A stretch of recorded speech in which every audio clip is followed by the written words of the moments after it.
নবম দশম শ্রেণীর অনলাইন ক্লাস শিক্ষার্থীগণদের কল্পনা মিশন মধ্যমণি উচ্চ বিদ্যালয়। অর্থনীতির উৎপত্তি ও বিকাশ। অর্থনীতি ইংরেজি শব্দ ইকোনমিক্স, গ্রিক শব্দ ইকোনমিয়া থেকে এসেছে। ইকোনমিক শব্দের অর্থ দীর্ঘস্থায়ী ব্যবস্থাপনা। প্লেটো এবং অ্যারিস্টটল ছিলেন বিখ্যাত গ্রিক চিন্তাবিদ দুইজন। এই দুইজন চিন্তাবিদ মানুষের সম্পত্তি, শ্রমিকের মজুরি, দাস প্রথা ও সুদসহ অর্থনীতির অনেক মৌলিক বিষয় নিয়ে আলোচনা করেছেন। এভাবেই প্রাচীন এবং মধ্যযুগের অর্থনীতি বিষয়ক আলোচনা করে নানা বিষয়ে জটিল হতে থাকে। রাজনৈতিক অর্থনীতি একটি স্বতন্ত্র বিষয় হিসেবে স্বীকৃতি পায় যখন ইংরেজ অর্থনীতিবিদ অ্যাডাম স্মিথ 1776 সালে তার বিখ্যাত বই an enquiry into the nature and causes of the wealth of nations রচনা করেন। অর্থনীতি আধুনিক মূল ভিত্তি হলো অ্যাডাম স্মিথের এই বইটি। দুটি মৌলিক অর্থনীতির সমস্যা: দুষ্প্রাপ্যতা, অসীম অভাব। মানুষ যা চায় তা সব কিছু পায় না। মানুষের এই চাওয়া না পাওয়ার নাম অভাব। মানুষের জীবনে অভাবের শেষ নেই। কিন্তু অর্থনীতিতে এটাকে সম্পদের দুষ্প্রাপ্যতা বলে।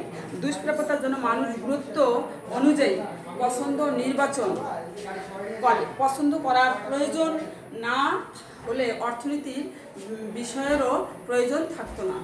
অর্থনীতি শেখায় কীভাবে সীমিত সম্পদের সর্বোচ্চ সদ্ব্যবহার করা যেতে পারে। দুষ্প্রাপ্যতা, অসীম অভাব। বিখ্যাত অর্থনীতিবিদ অধ্যাপক এল রবিন্স বলেন, অর্থনীতি এমন একটি বিজ্ঞান যা অসীম অভাব এবং বিকল্প ব্যবহারযোগ্য দুষ্প্রাপ্য সম্পদের মধ্যে সমন্বয় সাধন সংক্রান্ত মানবীয় আচরণ বিশ্লেষণ করে। অর্থনীতিবিদ স্যামুয়েলসনের মতে সম্পদ সীমিত বলেই সমাজের সম্পদের সবচেয়ে ভালোভাবে ব্যবহারের এই প্রশ্নটি গুরুত্ব। প্রথমে যারা অর্থনীতি বিষয়ে উপস্থাপন করেছেন এদের মধ্যে অ্যাডাম স্মিথ, ডেভিড রিকার্ডো এবং জন স্টুয়ার্ট অর্থনীতিকে সম্পদের উৎপাদন ও বন্টনের বিজ্ঞান বলে মনে করেন। এদের মধ্যে অ্যাডাম স্মিথকে অর্থনীতির জনক বলা হয়। অর্থনীতির এই ধারা ক্লাসিক্যাল অর্থনীতি হিসেবে পরিচিত। তখন অর্থনীতি বা ইকোনমিক্সের নাম ছিল রাজনৈতিক অর্থনীতি বা পলিটিক্যাল ইকোনমিক্স।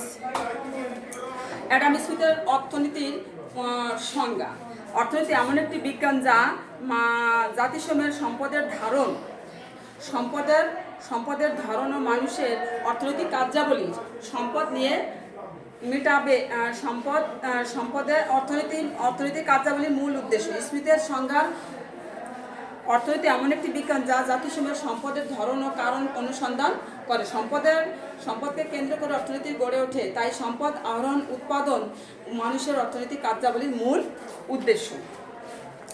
অধ্যাপক মার্শাল কর্তৃক প্রদত্ত অর্থনীতির সংজ্ঞা: অধ্যাপক আলফ্রেড মার্শাল সম্পদের চেয়ে মানব কল্যাণের উপর অধিক গুরুত্ব আরোপ করেন। তিনি বলেন, অর্থনীতি মানব জীবনের সাধারণ কার্যাবলী আলোচনা করে। অর্থনীতির মূল আলোচ্য বিষয় মানুষের অর্থ উপার্জন এবং অভাব মোচনের জন্য সেই অর্থের ব্যয়।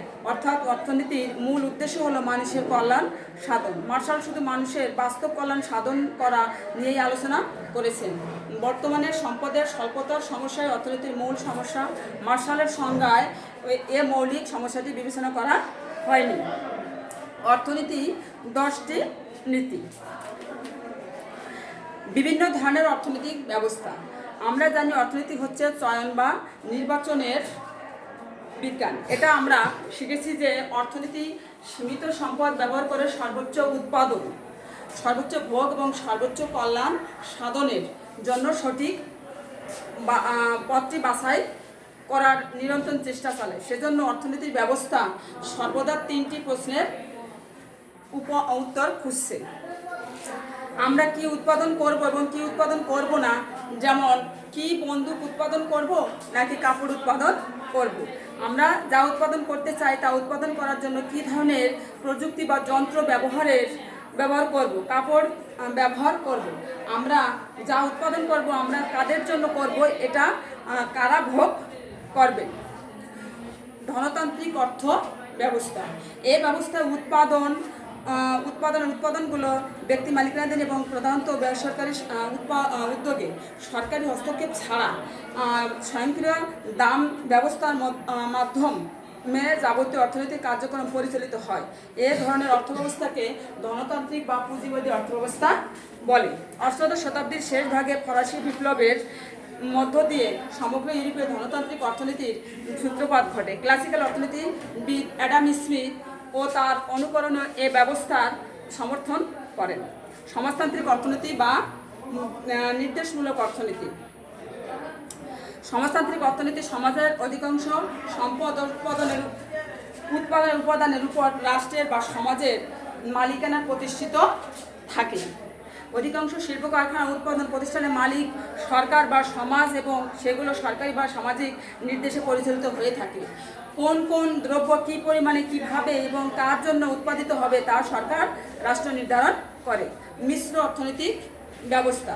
যে ব্যবস্থায় ব্যক্তি মালিকানাধীন ও বেসরকারি উদ্যোগের পাশাপাশি সরকারি উদ্যোগ ও সামাজিক নিয়ন্ত্রণ বিরাজ করে তাকে মিশ্র অর্থব্যবস্থা বলে। অর্থাৎ এই অর্থব্যবস্থায় ব্যক্তি ও সরকারি উদ্যোগ সম্মিলিত ভূমিকা পালন করে। পৃথিবীর অধিকাংশ দেশে মিশ্র অর্থব্যবস্থা বিদ্যমান, যথা যুক্তরাষ্ট্র, জার্মানি, বাংলাদেশ, ভারত ইত্যাদি। ধন্যবাদ ছাত্রছাত্রীরা। আমাদের এই পর্যন্ত পরবর্তী দিনে পরবর্তী অধ্যায়ে ক্লাস করানো হবে।